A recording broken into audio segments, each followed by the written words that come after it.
Partis vendredi avec le soleil couchant, les 7 IMOCA participant au trophée Azimut sont de retour samedi à Lorient après un parcours disputé dans les petits airs.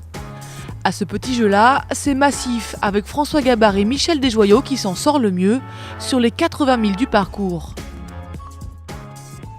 Un Grand Prix dans du vent très faible, on a eu du vent au départ, peut-être plus fort même que ce qui était prévu. Et dès la tombée de la nuit, plus rien du tout. Et on a passé la nuit entière et puis même la matinée, voire une grosse partie de la journée, à essayer de se faufiler avec très peu de vent. On était tous les bateaux relativement groupés, donc on a un qui avançait, l'autre qui avancé. Et à la fin, on a réussi. On était plutôt devant et on a réussi à garder notre avantage devant, donc on était contents. C'était intéressant pour nous aussi avec Michel de s'entraîner dans ces conditions qui peuvent arriver dans la Jacques Vabre. J'espère pas trop souvent quand même parce que ça va être un peu lent, mais ça peut nous arriver et c'est bien de savoir bien se comporter dans ces conditions. Leurs poursuivants Vincent Rioux et Jean Lecam les auront talonnés jusqu'à l'arrivée. Ils coupent la ligne 12 minutes derrière les leaders. Second, mais heureux. Voilà, on aurait préféré être premier, on est deuxième, on est ravis de l'être. Surtout qu'à un moment, on était dernier. C'est des régates où ça distribue beaucoup en termes de place. Et on est surtout content de notre fonctionnement, la manière dont ça a marché, l'énergie qu'on y a mis, tout ça. Du collectif, on vient aussi pour tester tout ça avant la Transat Jacques Vabre. Et je crois qu'on était vraiment contents de notre travail à nous deux, Jean et moi, sur PRB pendant cette nuit.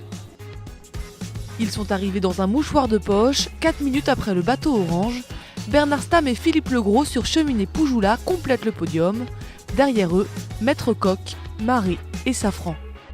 Bureau Vallée a quant à lui abandonné dans la nuit, la faute à un problème technique. Cette 3e édition du trophée Azimut a permis au nouveau binôme de s'accorder encore mieux, eux qui partiront ensemble sur la Transat Jacques Vabre.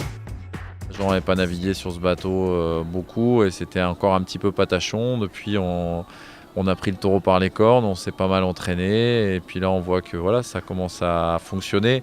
C'est pas encore tout à fait aussi bien huilé que le duo Gabard Desjoyaux, mais on désespère pas que d'ici un mois on soit vraiment au point.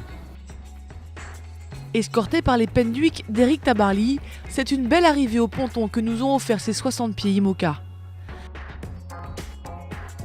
Le soir, la remise des prix a récompensé les skippers et partenaires de l'événement, et tous se sont déjà donné rendez-vous l'année prochaine.